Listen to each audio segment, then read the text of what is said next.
attend to what He reveals, they are the most blessed. Ay ibig sabihin mo, pag tayo bilang tao, bilang Kristiyano, hindi po natin nakikita kung anong plano ng Diyos para sa atin, hindi natin na-recognize ano ba yung kalooban ng Diyos sa buhay po natin, mag-struggle po tayo. Mag-stumble po tayo. In other translation, people perish. With no vision, people perish. Kaya napaka-importante po ng vision sa buhay po natin. There are a lot of fathers outside na wala pong community. Kaya po maraming tatay na nahihirapan outside. Maraming tatay na nakikita ko din po with my eyes na hirap sila on how they will direct their life simply because they don't have communities such as like this. No, that's why you are very blessed. No, blessed po tayo na hindi lang to basta Tuesday fellowship na magsasaya tayo dito and it will end. Pero makita natin yung importance po ng fellowship na sama-sama tayong tatay. No, kasi bilang mga tatay po, no, bawat isa sa atin, alam natin yung responsibility or yung weight na pinagdadaanan po ng bawat isa. Kaya makita po natin na let's give importance with this fellowship. We take import na sama-sama po tayo na lalago sa ating Panginoon. Amen po ba? Amen. Actually, last 2 weeks pa ako pong but with the mga sunod-sunod na ganap and galing po Cavite. Kaya nga po, but actually, to be honest po, I was struggling while doing the preaching kasi ang dami pong pumapasok sa isip ko, ang dami na-impress sa akin, but I believe this is the Word of God for us this evening. Amen po ba? Kaya po ay entitled my preaching, na nakita naman natin pinost, entitled po ng preaching natin, this evening is Dominate Fear, Living in Courage, and Faith. Amen po ba? Dominate fear. No, actually, I was so amazed kung gaano ka-systematic po yung mga topics nyo po. Very systematic. Kung uunawain lang po natin, bawat topics po, they are very connected to each other. Kaya nga sabi ko, Pastor Derek, ang galing naman po ng structure ng mga preaching nyo. Hintayin nyo po yung next preacher, mas matindi po yun. Mas matindi po yun. Lalo na yun sa mga dati pa po na, itong November, matitindi po yung mga susunod na preacher. Praise God. Kaya abangan po natin na huwag natin hayaan mamimiss out po natin. Amen po ba? And this evening, before we go on, minsan po tayo po'y manalangin. Hallelujah, Lord God. Lord, maraming salamat, Panginoon Lord God, na patuloy sa biyaya mo at sa pag-iingat mo na nakarating kami dito ligtas.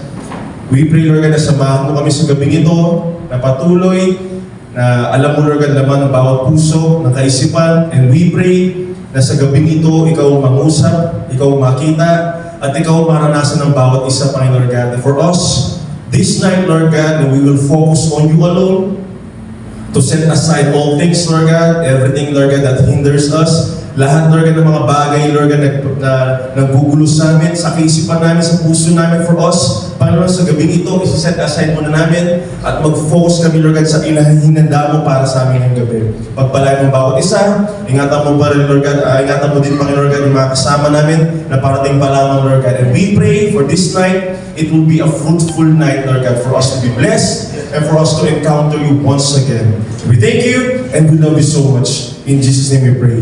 Amen. Amen. Sige po, sa ating Panginoon.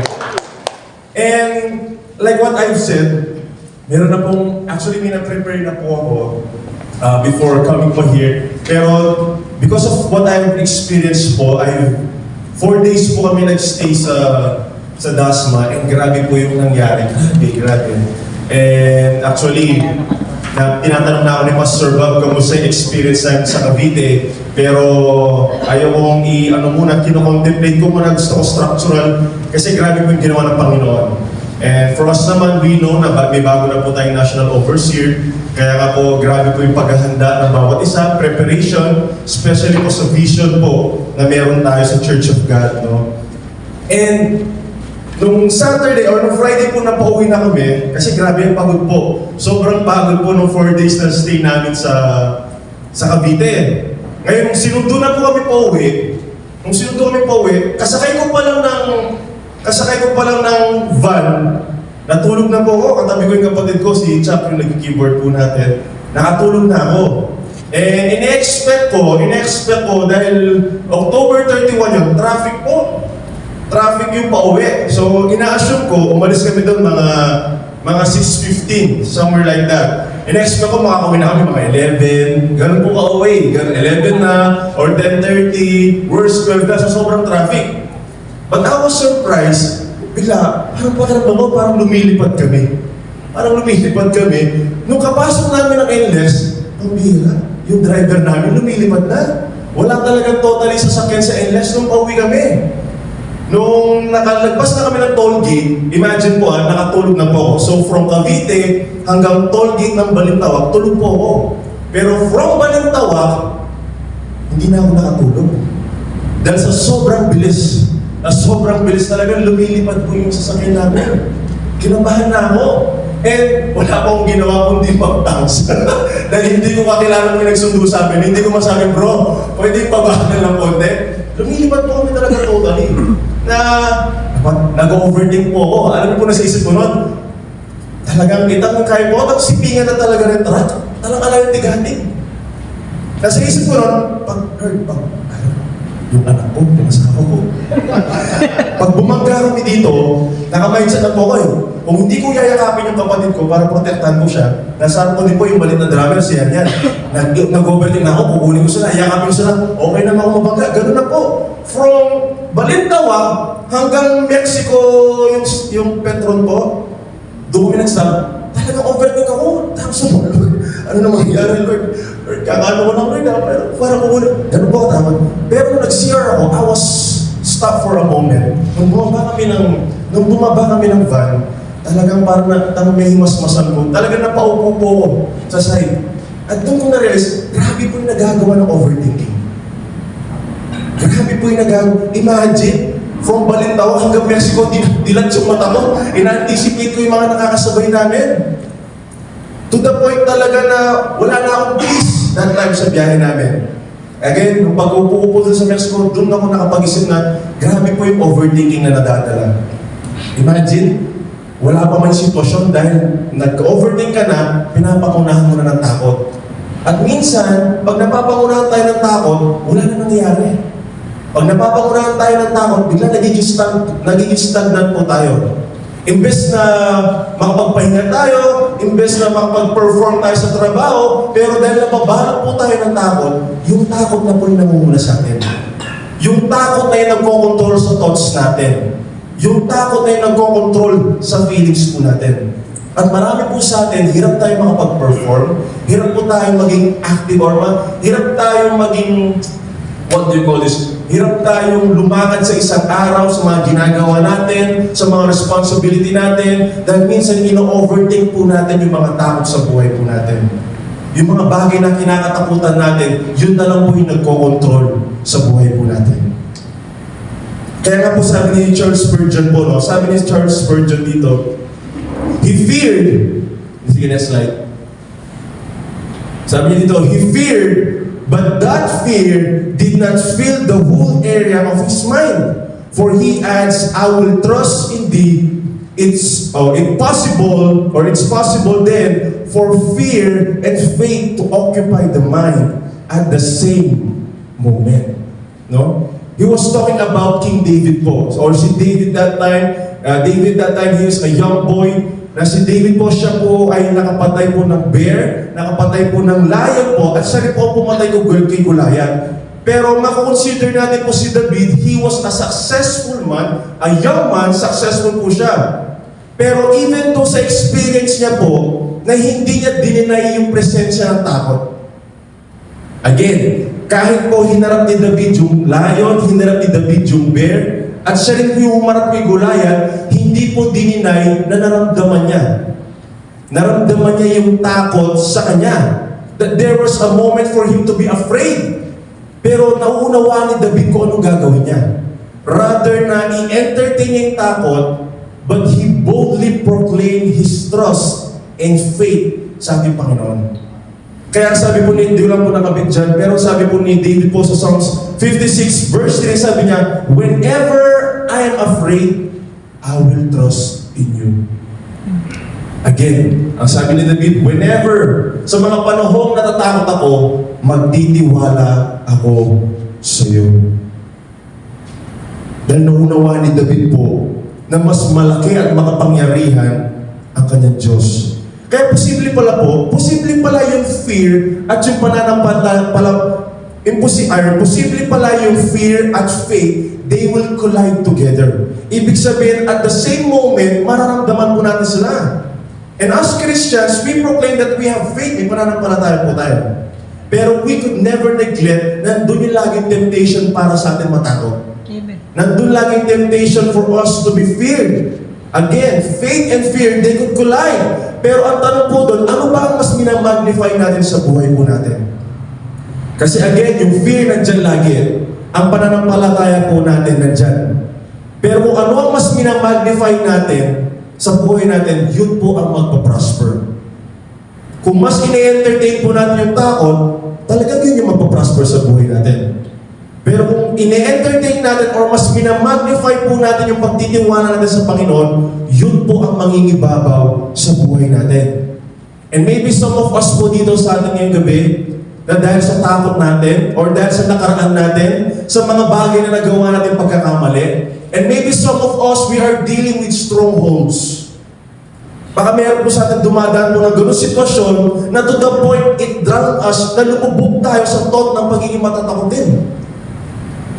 Again, baka dahil sa nakaraan natin, sa mga nagawa natin pagkakamali, at maybe sa atin na dumadaan pang spiritual battle. Maybe some of us here, we're going through such thing, we are battling strongholds to the point na it drowns us. Lumubog tayo or nilulubog tayo ng pagkakaroon ng thought na para na matakot po tayo.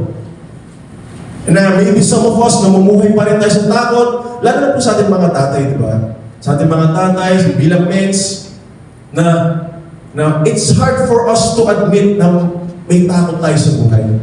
Kasi sa mundo ito, pag lalaki ka, di ba? Pag lalaki ka, pag tatay ka, pag inadmit mong natatakot ka, ang tingin ng mundo, kahinaan yun. Na mahina ka, you are weak, na mukha kang talunan, pag inadmit mong may takot ka. But as Christians po, dapat iset aside po natin yun. The moment we admit na mayroong takot na nag-approach po sa atin, the moment we admit to the Lord na natatakot po tayo, the moment we consult our pastors, our leaders po, na may takot po tayo nararamdaman, it is an indication that we allow God to move in our life. And that is wisdom. Wisdom comes when we admit that there is fear. Kasi nandun po laging temptation. Pag lalaki ka, dapat hindi mo pinapakita mahina ka. Pag tatay ka, dapat mukha ka laging stable. Mukha ka laging okay. Yun po yung pinapakita ng mundo. Pero bilang Kristiyano po, dapat makita natin at maunawaan po natin, the moment we admit na hindi natin kaya, it is the moment we allow God to move sa buhay po natin. At doon po doon papasok yung pag-surrender natin sa Panginoon. Mga tatay, ang pag-surrender sa Panginoon, yun ang indication na panalo ka. Kasi sa mundo, pag nag-surrender ka, talo ka eh. Pero sa Diyos, sa Diyos po natin, when the moment we admit it is time for us to surrender, doon ka magiging panalo. Because it's an act of humility. Nagpapakumbaba ka na sinasabi mo, Lord, kung wala ka, wala akong magagawa. At bilang tatay, mabigat po yung responsibility po natin. Pero dapat makita natin, in every responsibility na meron po tayo, in every challenges na meron tayo, hindi mo kailangan gawin na mag-isa. Not all the time okay ka. Not all the time stable yung emotions mo. Not all the time you're okay. Kaya nga po, kailangan natin kasangga natin Panginoon eh. Na makikita mo, pagkasama mo Panginoon, lahat magiging posible. Pagkasama mo Panginoon, yung mga mahirap na bagay, magiging madali sa'yo. Yung mga imposible na bagay, magiging posible para sa aming Diyos. Kaya nga po, meron kami laging, before may conversation kami ni Pastor Bob, na yung phrase na God won't heal what we don't reveal. On the other aspect, God won't move if we don't admit. Kasi po, Diyos natin, hindi naman siya dogmatic. Tayo rin po di dogmatic. Kaya binigyan po tayo ng pagkakalo or binigyan po tayo ng regalong free will. Pero dun sa free will na meron po tayo, makita natin na kailangan mo ng Diyos. Kailangan po natin ng Panginoon sa pang-araw-araw po natin. Kaya nga bilang mens, no? Bilang tatay, bilang mens, we need to initiate. And we need to make an act, yung total surrender ng buhay po natin. Ang ibig po sabihin ng total surrender in every decisions that you will make, in every move na gagawin mo, you will inquire the Lord. Sa bawat desisyon mo, sa bawat move na gagawin mo, sa pang-araw-araw mo, sa trabaho mo, sa pamilya mo, Lord, ano ba yung kalooban mo para sa buhay ko? Kasi po, pag wala ang Diyos sa buhay mo natin, malabo. Malabo. I've seen it in the lives of our pastors. I've seen it as my father testify his journey po. Even though at early age, nakita ko na malabo. Malabo ang buhay pag hindi mo kasama ang Diyos. Pero once you admit na kailangan mo ang Diyos sa buhay mo, lahat ng bagay nagiging clear. Nagkakaroon tayo ng clarity sa ating spiritual journey. At baka meron sa atin ngayong gabi sa atin po, dahil tayo lang din naman po, baka meron po sa atin, dahil sa takot, natakot na po tayo mangarap. Sino po kaya sa atin dito ngayong gabi ang aamin? Kahit kayo na lang po, kahit kayo na lang sa sarili nyo, na dahil sa mga nakaraan mo, dahil sa mga nagawa mo noon, dahil sa mga experiences mo sa buhay, yun ang pumipigil sa'yo para mangarap. Nag-a-attend tayo pag-Sunday, tumatanggap tayo. Outside, we are very blessed, but on the inside, nagda-doubt ka na mangarap ulit para sa pamilya mo, para sa buhay mo. Na makikita natin, grabe po yung epekto pag yung fear na po yung nangingibabaw sa buhay natin. Kaya nga, dapat makita po natin yung pangarap o yung nangangarap. Hindi lang po siya pang young people, yung nangangarap, hindi lang siya pang young adults. Kahit po tayo mga tatay, dapat patuloy po tayo nangangarap. Patuloy tayo nangangarap, lalo po dito sa men's. Mangarap po tayo para sa men's. Mangarap tayo para sa church natin. At mangarap po tayo para sa mga pamilya at anak po natin. Na kasi, may nakausap nga po ako I don't know if that's last month, na yung katagang go with the flow. Go with the flow. Alam niyo po, bilang Kristiyano, hindi po tayo tinawag para maging go with the flow. Ang ibig sabihin po ng go with the flow, kung mangyari. Kung hindi. Ganun talaga ang buhay. Ang buhay ay weather lang. Hindi, pero bilang Kristiyano, hindi po tayo ganun. Pag nagiging go with the flow tayo, simply, it shows na wala po tayong plano. At bilang Kristiyano, napaka-importante na may plano po tayo sa pang-araw-araw po natin. Araw-araw natin. Once you make plan, it prepares us sa mga challenges ng buhay. Tao po. Kaya napaka-importante po nagpaplano tayo sa pang-araw-araw natin. Because once we make plans in our lives, it prepares us for our life's challenges.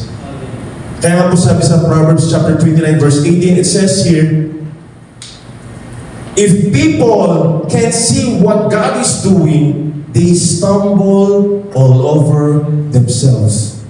But when they attend to what He reveals, they are the most blessed.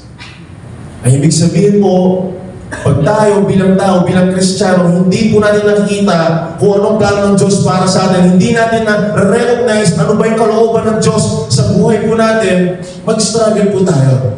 Mag-stumble po tayo. In other translation, people perish. With no vision, people perish. Kaya napaka-importante po ng vision sa buhay po natin. Napaka-importante na nagpaplano po tayo, nangangarap tayo, and we know what's the will of God sa buhay po natin. Kasi kung hindi po natin alam kung ano bang kalooban ng Diyos sa buhay po natin, iba-ibang direksyon yung pinupuntahan po natin. Iba-ibang path yung tinitake po natin. And bilang tatay, when fathers lose sight of God's direction, their families suffer confusion, lack of discipline, and loss of purpose. Nakita niyo po kung gaano kabigat. I mean, hindi ko po inaano na para maramdaman natin yung weight, pero makita natin the responsibility of being men, the responsibility of being a father is a privilege for us to witness what God has prepared for our lives. Na bilang tatay po, ang laking epekto po pag tayo mismo bilang tatay, we lose direction. Because as a father loses his direction, his family suffers also. Again, pag ang tatay po nag-struggle, damay pati pamilya. And sometimes we are unaware, sometimes hindi man natin namamalayan, pero ang laki pong epekto. Ang laking epekto pag ang tatay po nag-struggle. Kaya nga po alam niyo po sa Amerika, grabe po ang debate ngayon about feminism. Grabe about debate ng feminism. Na because of fatherlessness, dahil walang mga absence of father, kaya ngayon, ang daming tao nag-struggle, even young people nowadays, grabe sila magrebelde, grabe nila i-proclaim yung feminism. Epekto po yun epekto yun ng pagkakaroon ng fatherless or absence of father sa bahay. Kaya one time, I was contemplating nung pinag-pray po ko ni... Okay, mamaya na lang yun. Pangyan na po. Kasi po, sige, i-prayan ko na po na sinabi ni... I've given up, nabigyan po ako ng opportunity para na maka-one-on-one po si Tita G. Tita G is the wife of Pastor Anthony, yung yumaw po nating previous national overseer. Binigyan niya ako ng glimpse kung paano si Pastor Anthony sa bahay, paano siya sa pang-araw-araw niya. And I was so amazed. Talaga, wow, nabilib po ako. Kasi one thing na pinakita niya, na ilaman ni Pastor Anthony, yung pagiging tatay niya sa bahay at pagiging tatay niya sa church.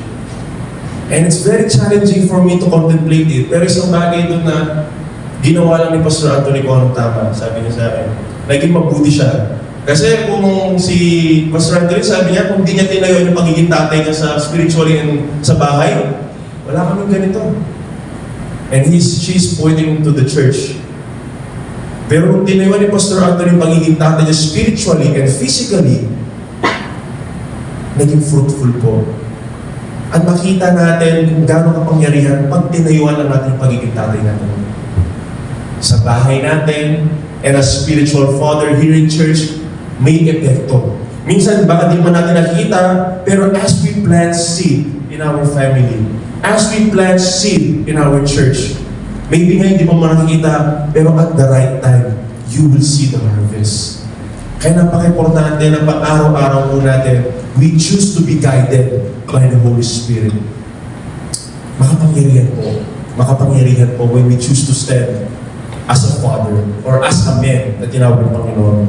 And sabi po dito, when fathers have no vision, family experience, nandiyan po yung epekto, no spiritual guidance, no moral compass, no sense of future or purpose sa mga anak po natin, or sa nakapaligid po sa atin sa church, broken identity among children. Alam po, malaking epekto po ito. Kaya may gamit bahay po ako sure lang. Hanggang 11 naman po tayo dito, di ba, Pastor? Hanggang 11 naman po tayo. May gamit bahay po ako. He is the representative of Kiko Pangilinan and Lenny Robredo dito po sa Pampanga. And he grew up as a Christian, but because his father left him, it turns out na naging rebellion siya. Naging rebellious siya. Kaya ngayon na namatay siya, no? Nang namatay po si Charlie Kirk, pinagtitira niya yung mga churches dito. And influencer po siya. Influencer po siya, grabe yung followers sa TikTok, social media. And because of his point of view, talagang nahook yung mga bata na mag-agree sa kanya dahil sa influence niya. Pero baluktot eh. Pinagtitira niya yung mga churches, dati Charlie Kirk, at ngayon naman talagang ini-stand niya, pati siya, kahit lalaki siya, nililift up niya yung feminism sa lugar natin. Kahit dito po sa Angeles. Sa Angeles po, grabe din po yung debate yung social media po ng feminism na yung mga babae talagang dapat mangibabaw sila. Ganun po yung pinoproclaim nila. And one thing na nakita ko sa kanya, na may pinost siya pero dinilit niya. May kanta siya about his father Na parang ang thought ng kanta is, dahil sa tatay niya, naging ganito siya ngayon. You're the one who made me like this. Parang something like that. So, pero dinilit niya. Kasi parang titignan mo siya, na parang nahanapan mo siya ng kahinaan eh. Nahanapan mo siya ng kahinaan na dahil pala sa tatay niya. Kaya siya naging ganyan yun. Imagine, he grew up as a Christian. Worship leader yung mami niya, pastora. And because he experienced broken family, naghiwalay yung parents niya, iniwan siya ng tatay niya, ngayon nakita niya yung naging resulta. Kaya ganun po minsan, doon po nabibase or doon nakikita ng mga bata yung identity nila, kung ano yung witness nila sa family po nila. And next, we can faith in the home. Again, when fathers po, we lose vision, our families lose direction. Kaya napaka-importante po ng vision bilang tatay. Again, bilang tatay po, bilang mens, dapat patuloy po tayo nangangarap. Kasi po, again, pag ang tatay lumubog sa takot, ang nakakatakot po, yung takot na yung namumuna sa atin. Yung takot na yung nagkocontrol sa atin, sa thoughts natin. Yung takot na yung nagkocontrol sa decision natin sa pang-araw-araw. Kaya nga po yung main text natin sa gabi nito, sa 2 Timothy chapter 1 verse 7, sabi niya, for the Spirit God gave us does not make us timid, but gives us power, love, and self-discipline. And in New King James Version po, sabi dito, for God has not given us a spirit of fear, but of power, and of love, and of a sound mind. Praise God for His Word. Again, church, or again, mga tatay, kung ano mas minamagnify natin sa buhay po natin, yun ang magpaprosper. Lahat sa atin po dito walang exempted. Kahit sila Pastor Derek po, kahit yung mga pastors po natin, all of us, target tayo ng kaaway. All of us are not accepted doon sa presence ng takot. Pero ang tanong, how would you respond? Or how would you respond pag nandun yung takot? If the fear is trying to approach you, what is your stand? What is your, kumbaga, what would be your stand? What would be your take? Pag nandun yung takot, magpapadala ba tayo sa takot? O panghahawakan natin yung pangako at pinaniniwalaan natin sa ating Diyos naman? Kaya dapat makita po natin yun eh. Kasi ang objective ng fear is matakot tayo. Ang objective ng fear, ma-stuck tayo, maging stagnant tayo, na hindi na tayo makagalaw. Pero ang objective ng faith natin is for us to overcome all fears, all lies, all challenges na meron tayo. Kaya bilang Kristiyano po, dapat mas nananaig, mas nangingibabaw yung pananampalataya natin sa buhay natin. Kaya nga dito, gusto ko lang po himayin. Sa verse na meron po tayo, sige next slide. There are 4 things yan. Yung first, sinabi niya, for God has not given us a spirit of fear. That fear does not come from God. It is often a tool of enemy to keep us silent, insecure, and effectivity. At bilang tatay po, no, ako po, I would admit, no, even at some point of my life, when I become a father, at habang I pursue my ministry, na minsan nandyan lagi yung point ng pagiging insecure. Bilang tatay po, possible po tayo ma-insecure. Lalo na, kung isipin mo, if you are doing well ba?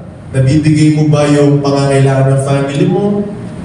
At minsan, na-insecure tayo pag minsan yung mga colleagues natin, nagpa-prosper, yung mga colleagues natin, yung mga kaklase natin, batchmates natin, umaasenso. Pero parang pag titignan mo yung sarili mo, at parang, napang-iiwanan ako.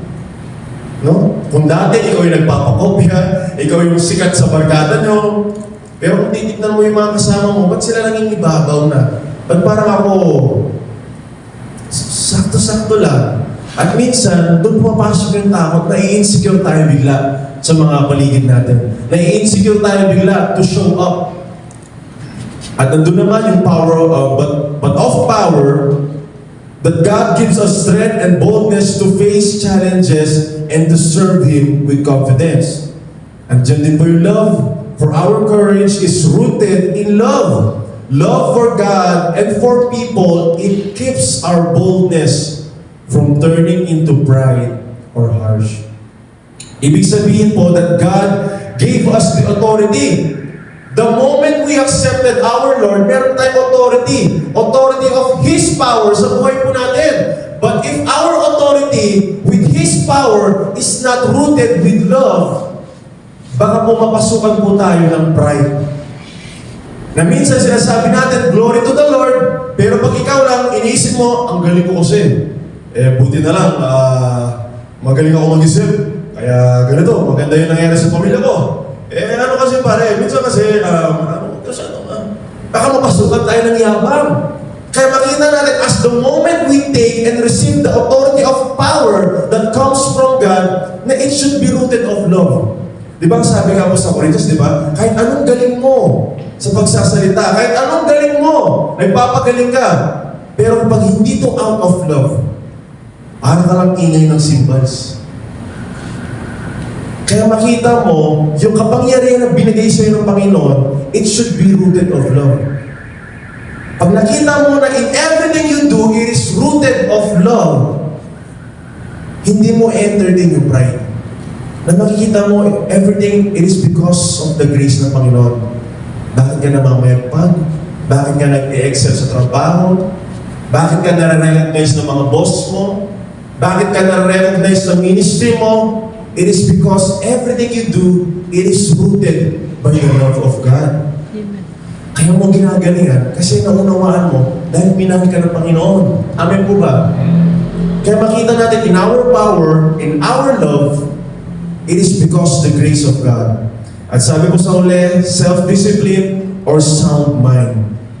Dito po, the Spirit help us to stay focused, wise, self-controlled, so we can make godly choices even under pressure.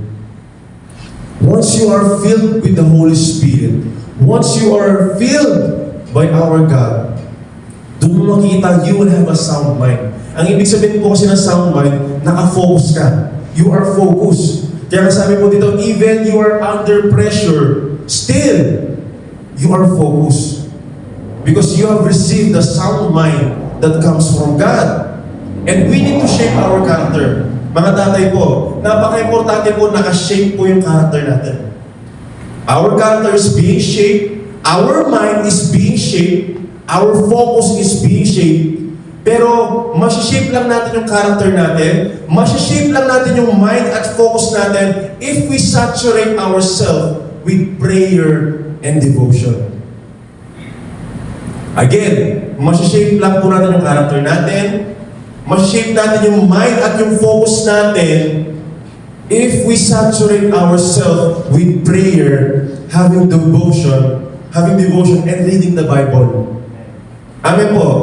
Kasi if you scroll your Facebook, kung tayo po, nag-scroll tayo sa Facebook for 3 hours, 3 hours, di mo na mamalayan, 3 hours ka na pala nag-scroll sa Facebook, then nagpe-pray lang tayo 3 minutes, who do you think shaped your mind?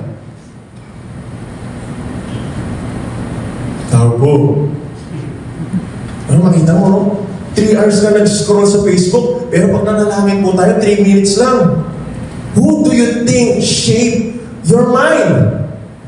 If you watch movie, nanood po tayo movie, you watch movie for 3 days straight, then you just read the Bible once every 3 days. Who do you think shaped your character? Ay, tao po, kamera. Tao po. Amen. Kaya napaka-importante makita po natin, if we want our character to be shaped, if we want our mind to be shaped, napaka-importante na we saturate ourselves with prayer and reading the Bible. Kasi ang problema po sa panahon ngayon po, ang daming Kristiyano nag-expect sila ng deliverance galing sa ating Panginoon. Na they expect, Lord, palayain mo ako sa ganito. Lord, palayain mo sa ganyan. Eh minsan, we are expecting a majestic deliverance that comes from God, pero kailangan mo lang pala discipline disiplina to encounter God. Amen. And I've witnessed a lot of Christian, even I po, once in my life, bakit hindi ako makalaya sa ganitong aspect? Ano po, ito, lalaki sa lalaki po, no? Lalaki sa lalaki, I will be open with you. Since high school, I was drowned being addicted po watching pornography. Kahit nag-ministry na po ako, I was so addicted. Yun lagi po yung nagiging outlet ko. In my entire life po, every time, if I'm stressed, I watch porn. If I'm happy, I watch porn. If I'm alone, I watch porn. If I'm lonely po, I watch porn. And all the time, Lord, sabi ko, bakit hindi ako makalaya sa ganitong aspect? And there are times po, ito po, I want to be honest with you. There's a moment in my life where I was invited to preach. But the night before I preached po, I was tempted to watch porn. At hindi ko kayang tumayo. Kaya nga di ko, that time po, lumapit ako sa best friend ko po, si Jig Jericho. Sabi ko, bro, di ko kaya lang tumayo. Di ko tayo mo. Alam niyo po, tinatawag na po ako ng pastor, pero hindi ko matain. Imagine, naka-ready na yung word ko, pero bumagsak ako.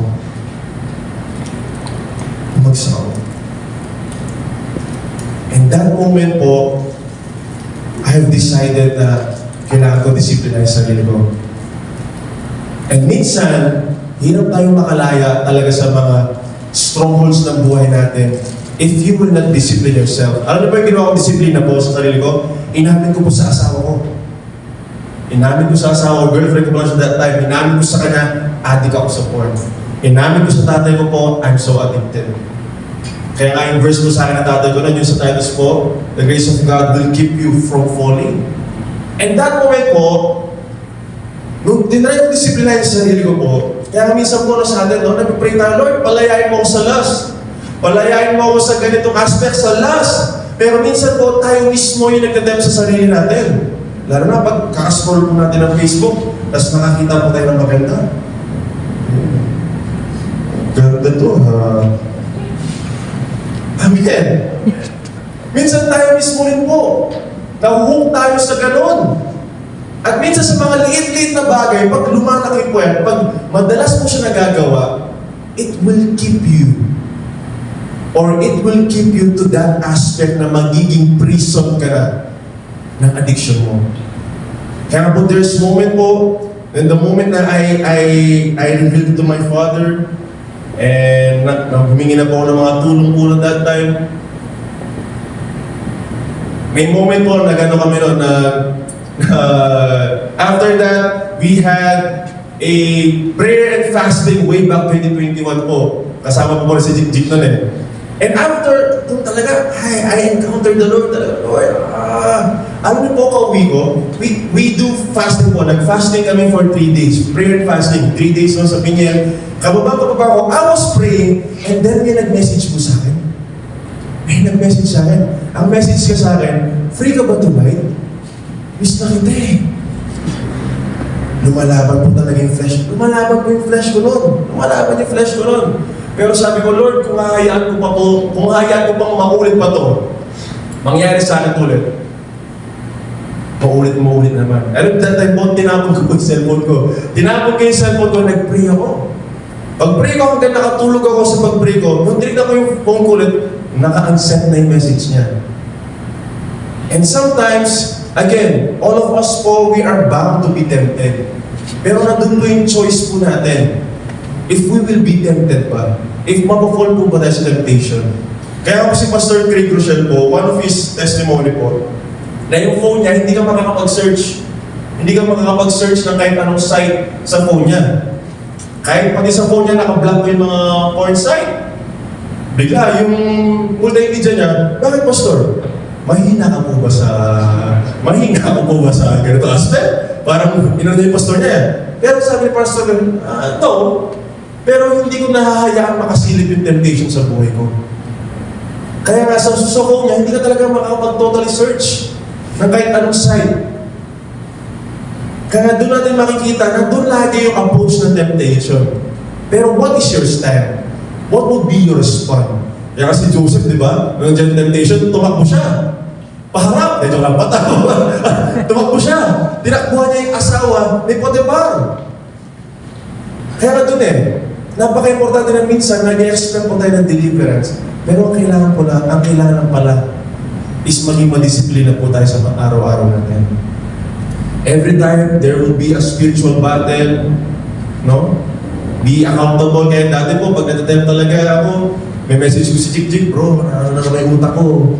Nilaman naman ako ng utak ko. Kaya napaka-importante po na accountability partner po sa buhay natin. Amen. Ang gusto ko pong paunawa ngayong gabi po is we need to focus.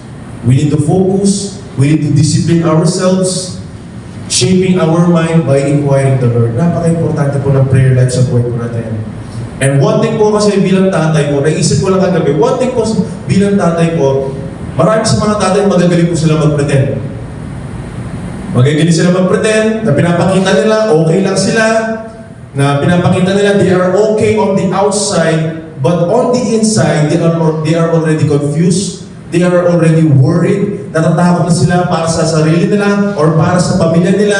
Siguro partly ganoon po talaga. Kasi bilang tatay, di ba? Pag nakita ng pamilya po natin, natatakot tayo, nanghihina tayo, minsan sila din naapektuhan, napapanghinaan na sila. And minsan, it's obvious naman Obvious naman pag hindi tayo stable, it shows. Pag ang isang tao, stable siya, it shows. Pero pag ang isang tao, hindi siya okay, may nakita mo may pangangamba, it shows. Makikita mo sa gestures niya, makikita mo sa galaw niya, kung paano siya mag-construct ng words, pagkausap mo siya, di ba? Lalo na pagkakilala mo sa mong kaibigan, di ba? Malalaman mo agad pag may mali. Kasi hindi makapag-respond na maayos, nauutal-utal, it shows. Kaya baka meron sa atin lang po, bilang mens, bilang mga tatay, baka meron sa atin na we are trying to cover up things. Na tinatry natin i-cover up yung mga nararamdaman natin, tinatry natin yung i-cover up yung tunay na laman puso natin, yung takot na meron tayo by doing good in the ministry. And at times po, we're trying our best to do ministry just to cover up what's inside of our heart. Again, at times, we are busy doing things for the ministry, but we no longer seek the feet of Jesus. We no longer seek His presence sa buhay po natin. It shows, mga kapatid, mga tatay, it shows. Kasi hindi naman po sinabi sa Bible na you will know them by how good they are in the ministry. Hindi naman sinabi na you will know them by their attendance in the men's fellowship, in Sunday mornings, in nights of fire. Ang sabi po sa Bible, you will know them by their fruits. Ang sabi sa Galatians po, di ba? Ano ba yung mga fruits of the Holy Spirit? There is love, joy, peace, forbearance, kindness, goodness, faithfulness, gentleness, and self-control. Ibig sabihin, once you are filled by the Holy Spirit, self-control will be the outcome. Kaya napaka-importante po na babad po tayo ng banal na Espiritu. Diba? Masasabi ko po, once you are filled with the Holy Spirit, grabe po yung experience. Yung mga imposible po, magiging posible. Amen. Who would have thought yung dati pong mahihayin natin pastor? Ngayon, pag nag-preach, grabe. Diba? Sa atin po lahat dito, nung dating hindi pa natin kilala ang Diyos, pero ngayon dahil nauunawa mo na yung ginawa ng Diyos sa buhay mo, it shows. Makikita po sa buhay po natin. Diba? Kaya po, I tell you, it is a different thing when you allow the Holy Spirit to move in our life. It is a different thing once you are filled by the Holy Spirit. Diba? Magiging matapang ka. Hindi mo ikakaya yung gospel. Kaya nga po nung panahon po dati, diba? Pag lasing tayo, tapang natin, diba? Diba? Pag sa inuman, once nalasing ka, ang tapang mo. Kahit mahihayin ka, magiging makapal yung mukha mo. Same thing. Once we are drunk by the Holy Spirit, yung mga imposible, magiging posible. Kaya po doon natin makikita, once we are filled by the Holy Spirit, even in temptation, even in challenges of life, you will apply the self-control. And dito po, gusto ko lang po i-share, may 3 hours pa naman po tayo. I just want to give 3 pointers po about dominate fear. First, live by faith, not in fear. Sabi po dito in Philippians chapter 4, verse 6 to 7, in TPT translation or the Passion Translation, sabi dito, don't be pulled in any or in different direction or worried about a thing. Be saturated in prayer throughout each day, offering your faith-filled request before God with overflowing gratitude. Tell Him every detail of your life. Then God's wonderful peace that transcends human understanding will guard your heart and mind through Jesus Christ. Praise God. Sabi po dito, don't pull in different direction. And many times po, pag nangangamba tayo, andun laging temptation na mag-iisip tayo na agad ng solusyon. Tama po ba? Di ba, pag namamroblema tayo, isip agad ng solusyon. Pag nagsabay-sabay yung mga problema, we will try to do things on our own in every direction that we know. But the challenge is, or the challenge here is, in other translations, sabi niya, don't worry about, or do not worry, instead, pray about everything. So my question this evening, pag tumatanda tayo ng mga pagsubok, are we inquiring the Lord?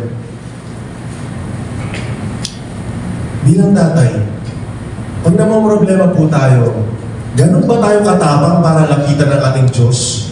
Kaya sabi po dito, sabi niya dito, offering your faith-filled request before God with overflowing gratitude, tell Him every detail of your life. Once you have learned, once you see that every details of your life, sinasabi mo sa Panginoon, it shows na close kayo ng Diyos. Ikaw mismo, inalaw mo ang Diyos para maging close kayo. In every aspect of your life, you inquire the Lord. You tell everything to Him. Kaya nga po, itong verse na po ito, it's very powerful. Kasi one of our friend, one of my mentor po, si Pastor JB, Betagsos ng Darak City Church po, grabe po yung pinagdaanan niya. Na-operahan yung anak niya sa puso, and imagine, it requires 2 million plus para lang ma-operahan po yung anak niya. He's a 3-year-old boy. Alam mo, 3 years old pa lang si Blaze. Pero, that moment po na in-update niya na kailangan operahan si Blaze sa puso, parang congenital, parang sa, it's very dangerous. Imagine, 3 years old, dadaan agad ng surgery sa puso. And it requires 2 million. Sabi ko, Lord, kasi po si Shanira, lagi yung asawa ko, naiiyak pag nagpo-post sila ng updates eh. At pati po ako naapektuhan. Imagine, Pastor JP, both of them, they are full-time. Then, bigla ako na ba, Lord, bakit 2 million? Kaya nga po, doon ko nakita na hindi biro ang pag-full-time po. Kaya nga po, dahil dapat appreciate po natin yung mga pastors po natin. Kasi pag-full-time po sa Panginoon, it's in a different level. But they choose this path because they know they have the calling. Kaya po, when the time na dumaan ng gano'ng sitwasyon po si Pastor JP, and this verse, he used this verse sa akin po. Nung praise God po, lahat po na pangyari. With the grace of the Lord, nabayaran po nila before operation yung 2 million plus na kailangan sa hospital. And praise God po, naging successful din po yung operation ni Blaze. Pero he used this verse to encourage me. Kasi after po ng operation, pinasyalan ko siya. Sabi niya, bro, iba. Yung sinasabing, and the peace of God that surpasses all understanding Many times na akala natin dapat yung peace na surpasses all understanding ay para sa outsider, sa mga unbeliever. Pero even us as a man of God, even though we claim the peace that comes from God, sinabi dito, and the peace that surpasses all understanding, even us, it is hard for us to understand that peace that comes from God, na kahit nasa gitna ka ng challenges, kahit nasa gitna ka ng apoy, magkakaroon ka pa rin ng peace eh. Kaya po nung sinishare sa akin ni Pastor JB, bro, grabe. Kasi po, he's been a pastor, senior pastor for 5 years, pero itong aspect niya lang sinabi, bro, kaliwa. Kasi ang expect niya, mag-uuli siya. Expect niya, bilang tatay, mangangamba siya. Pero kahit siya po hindi niya maunawaan, inoopera yung anak niya, sunod-sunod yung bills ng hospital, pero doon sila nag-usap ng kanyang asawa na both of them, they are at peace. And it's hard for them to understand. It's only by the grace of God. Na makikita mo na kahit imposible sa paningin ng tao, but when you choose to pray and saturate yourself in the presence of the Lord, you will be at peace. Yun po yung hindi maintindihan ng mga tao sa labas.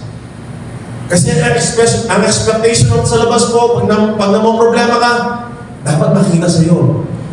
Pero po bilang Kristiyano, kahit tumagal ka ng pagsubok, you will be at peace. Kaya nga po nung nagkita daw po sila, di ba po nung anniversary nila, preacher po nila si Pastor Ru. And even Pastor Ru, he was amazed. O wala man milyari kaya mag-glow ka pa rin. And that's the presence of God. Na kahit dumaan ka ng apoy, hindi makikita sa'yo na amoy usok. That's the reality na kahit dumaan ka ng apoy, walang bakas na nasunog ka, walang bakas ng apoy sa buhay mo. At doon mo makikita again, yung peace lang po, kaya po doon po natin dapat makita na huwag mong hahanapin yung kapayapaan sa trabaho na meron ka. Huwag mong hahanapin yung kapayapaan sa pera. Kasi po, pag naubos yung pera mo at nandun yung kapayapaan mo, hindi ka magiging payapa. Pero dapat makita mo, yung kapayapaan lang na meron kang hinaharap ay sa Diyos lang. Kahit wala, masaya. Kahit kaunti, masaya. Dahil alam mo, tapat ang Diyos magpo-provide sa buhay mo. Amen. Na never nagkulang ang Diyos sa buhay po natin. Amen po ba? Sige po palakpakan sa mga. That's why first, live by faith, not in fear.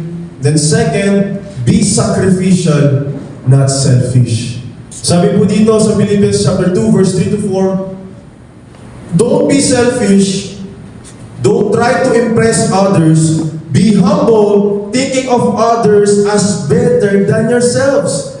Don't look out only for your own interest, but take an interest in others too.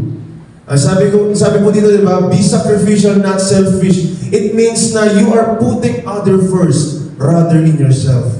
Kumbaga, nandun yung aspect ng give rather to receive, rather to take. Na makikita mo na nandun yung puso mo to serve other people. Bakit ko po to sinama sa point ko po? Because it is very evident po sa panahon natin ngayon, pag nag-arise po yung spirit of comparison, bigla doon ka na magkakaroon ng temptation for you to prioritize yourself. Above all things, you will prioritize yourself. Again, pag nag-arise yung spirit ng comparison, pag nag-arise yung spirit po, or yung nandun na yung temptation na feeling mo na left behind ka, and you will start to prioritize yourself above all things. And you will start to be selfish. And minsan, hindi mo admit sarili mo na nagiging selfish ka. Nakakala mo, ginagawa mo lang yung tama, na pinapriority mo yung sarili mo. But at the back of your mind, na nag-a-arise na rin sa yung pagiging selfish. Kasi nandun na you start to compare yourself with others. Yun din po yung nagagawa ng social media. Hindi lang to para sa mga bata. Lahat po tayo dito. Na once na nakikita natin social media, mga ibang tao, and we start to compare ourselves to other people, bigla nagkakaroon tayo ng takot. Minsan, pag napakiiwanan tayo, bigla tayo natatakot. Again, pag pumasok yung takot sa atin, doon na tayo gagawa ng sarili natin action to do things on our own.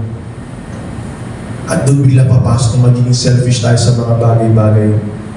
Kaya sabi po, di ba, being sacrificial, it means you're willing to give your time, energy for other people. Just like Jesus. Kaya sabi po ni Jesus, di ba, I came not to be served, but to serve people. Na makikita mo, bilang mga tatay, di ba, bilang tatay nga po, pag yung mga anak natin nagkakasakit, bila isipin natin, sana ako na lang pala nagkasakit. You start to prioritize other people. And many times po sa atin, na pag napapasukan tayo ng takot, doon tayo bilang mangangamba at mafufall tayo again. Nagagawin natin yung mga bagay-bagay para lang po makaangat tayo. Nagiging selfish po tayo. One thing that I've contemplating na these past few days na ang hirap sabihin na nag-ministry tayo that we don't love people. Kaya po ang ibig sabihin ng ministry is to love people.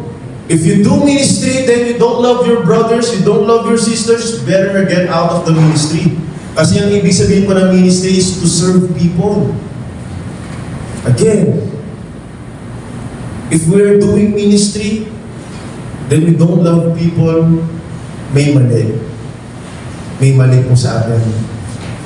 Kaya sabi po sa John 15 verse 13, greater love has no one than this, to lay down one's life for one's friend.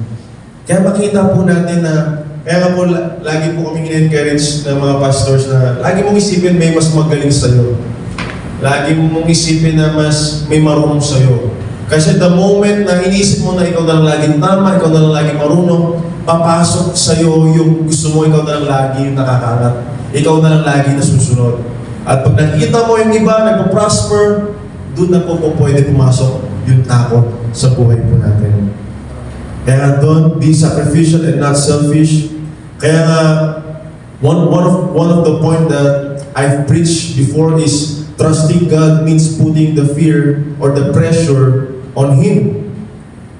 Ibig sabihin po, pag ang Diyos na nangako sa atin, hindi natin kailangan mag-worry kung mangyayari ba o hindi. Kasi si Lord naman yung nangako eh. So rather na worrying in our situation, better place ourselves in trusting Him. Place ourselves in resting in His presence. And as we rest in the presence of God, now you will see the more of Him being faithful. You will see the more of Him loving us as His children. Kaya nga, rather na mag-worry ka, na chill lang tayo, magtiwala ka. Amen po ba? Sabi mo sa katabi mo, magtiwala ka. Kaya nga po sabi sa 1 Peter chapter 5 verse 6 to 7, so humble yourselves under the mighty power of God, and at the right time, He will lift you up in honor. In verse 7, give all your worries and cares to God, for He cares about you. Na makita po natin bilang tatay po, hindi kahinaan pag natuto po tayo magpakumbaba. Amen po ba? Again, makita ng bilang tatay, hindi kahinaan, hindi kababaan po ng integridad po natin o pagkatao natin pag natuto po tayo magpakumbaba sa ating Panginoon. Kasi dito po sinasabi, pag natuto tayo magpakumbaba sa ating Panginoon, siya ang mag-aangat sa atin. Hindi po natin kailangan iangat yung sarili natin. Ang Diyos ang mag-aangat po sa atin. And I tell you, church, mga tatay, alam mo po, kahit sabihin natin, iba-iba po tayo na experience, maybe some of you, you've went through a lot, pero ibang usapan pag ang Diyos ang nag-aangat sa'yo. Ibang usapan pag si Lord ang nag-honor sa'yo. Na makikita mo, it is not about your works, but it is about the grace of God. Ganun po kapangyarihan ng Diyos. Kaya sabi niya po, I will end this. Ay, meron ko lang other sige na lang po. And sabi po dito sa Psalms 20 verse 1 to 4, please bear with me with this verse. Ang sabi dito, the Lord is my shepherd, I shall not want. He makes me lie down in green pastures. He lead me beside the still waters. He restores my soul. He leads me in the path of righteousness for His name's sake. Then sabi po sa verse 4, Yet though I walk through the valley of shadow of death, I will fear no evil, for you are with me. Your rod and your staff, they comfort me. Praise God. Ang sabi po sa verse 4, sa verse 1 to 3, sabi sa verse 1 to 3, notice, sinabi po ni David dito, He is my shepherd, He always leads me, He always restores me. Kumbaga sa English po, pinapakita ni David dito, yung third person po sa English. Third person. Pero ang sabi po sa verse 4, Though I walk through the valley of shadow of death, watch this, I will not be afraid. Bakit daw? For you are with me. Hindi po sinasabi ni David na He is my shepherd, He is my restorer. Ang sinasabi po ni David dito sa verse 4, You are my shepherd, You are my restorer. Nakasunod po tayo? Kasi sa first verse po, yung from verse 1 to 3, David was talking about God. Pero sa verse 4, he is already talking to God. Wow. Because when you are going through dark situation, when you are going through your valley, nagiging personal po si Lord. Pag dumadaan po tayo ng mga darkest moments po natin, nagiging personal po ang Diyos sa buhay po natin. Na makita mo, you are not just talking to your God, but you are already with your God. Sinasamahan ka niya sa mga valleys ng buhay po natin. Now you can say, now Lord, I know you are my healer, I know you are my restorer, and I know all throughout of your life, or all throughout of my life, you are with me.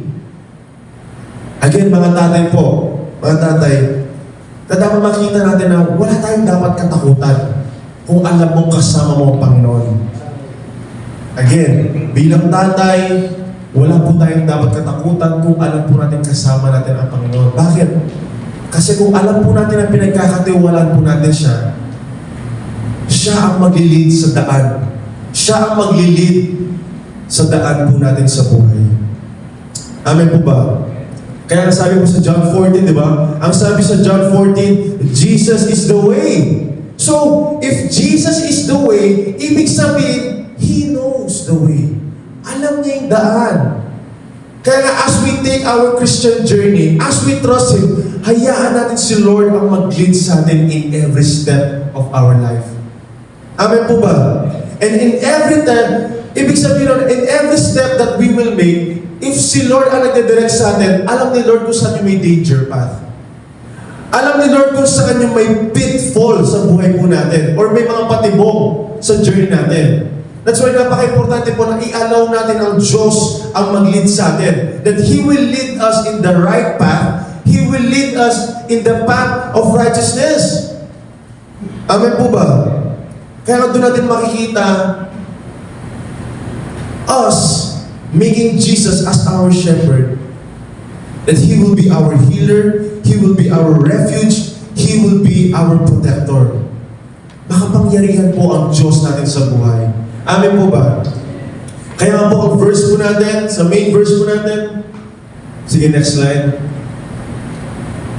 Sabi po dito, For God has not given us the spirit of fear, but of power and love and of a sound mind. Alam niyo po, kung i-contemplate lang po natin yung verse na to, sobrang powerful ng verse na to.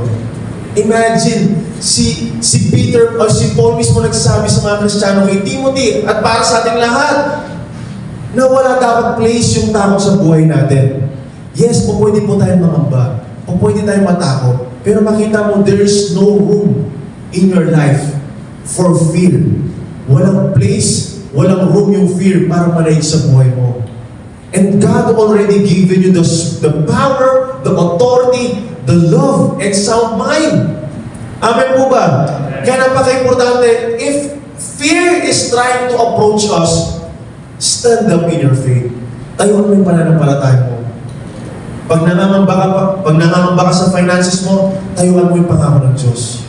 Pag nangangamba ka sa magiging kalagayan ng anak mo, tayuan mo yung pangako ng Diyos. Pag nangangamba ka kung ano mangyari bukas, sabi sa verse, do not worry about tomorrow. Ang Diyos ang bahala sa bukas mo. Ang Diyos ang bahala sa future mo.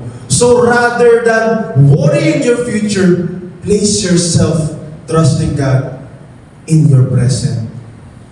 And in your present time, be with His presence. Amen po ba? Ito po bilang tatay po,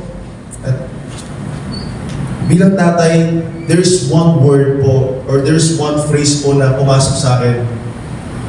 Yung phrase na, raise the bar. Raise the bar. Ang ibig sabihin po ng raise the bar, set a standard. Set a standard in your life. Set a place in your life to make influence. Huwag po natin naisipin na si Pastor Derek lang, si Tito Alan, Tito Bong, or mga leaders lang po yung may influence. Lahat po tayo dito may influence.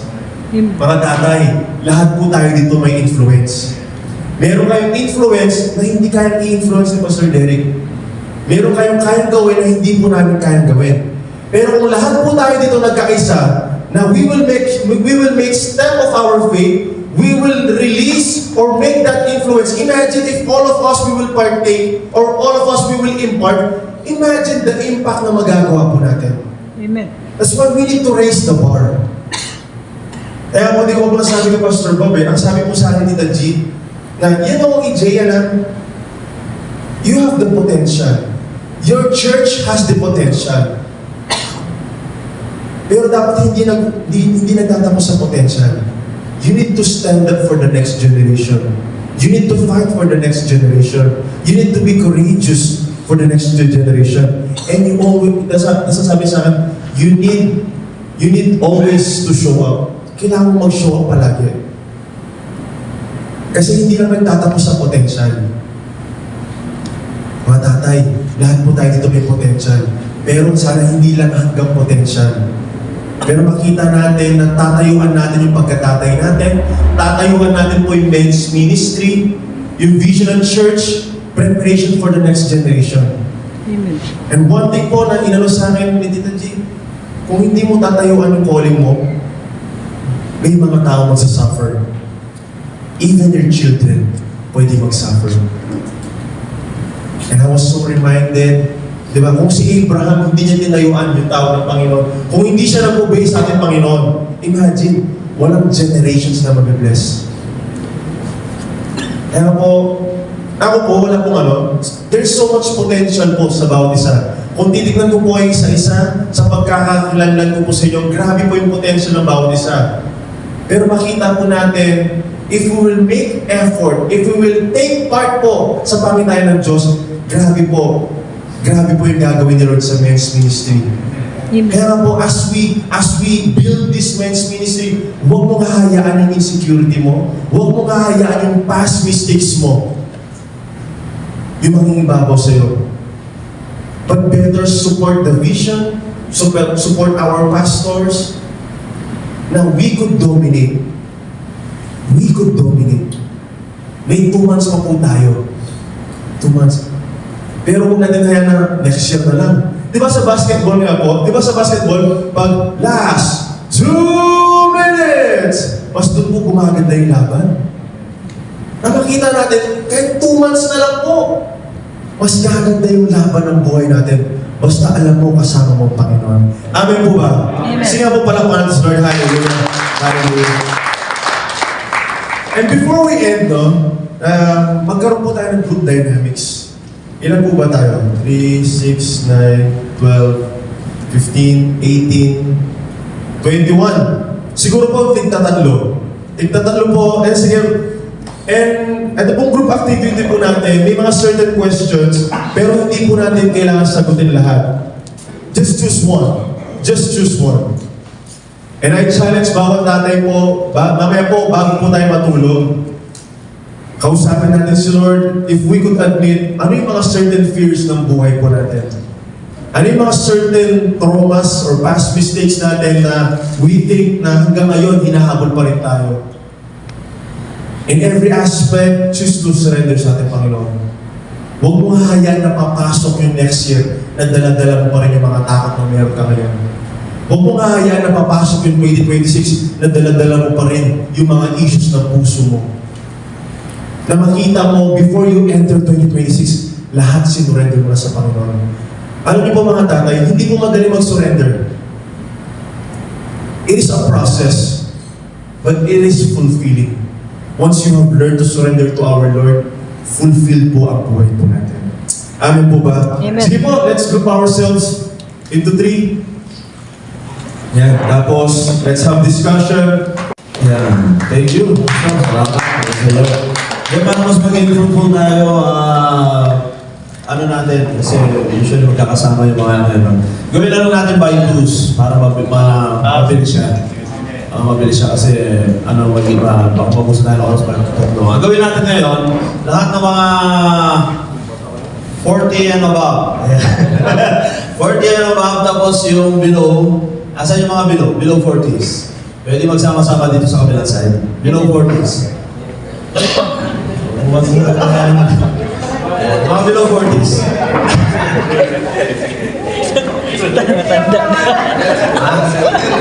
Hindi, ipagpa-partner ko eh. Partner yung 50, yung isa sa ano, tapos partner yung isa. Para, ano, para maganda yung ano naging. Ha? Sino?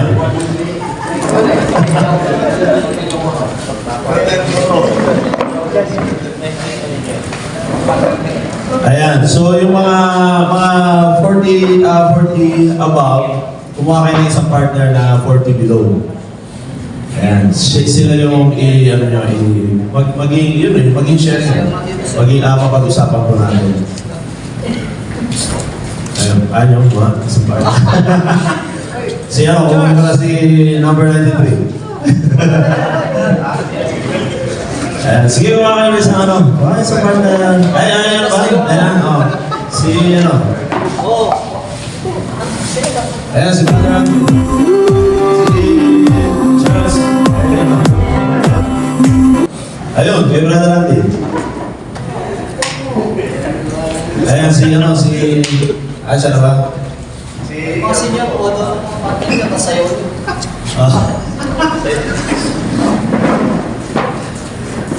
Ayan, hindi mo ba partner? Ayun ba ba sila ano? Ayun o. O si... hindi ko rin mo si ano, si Brother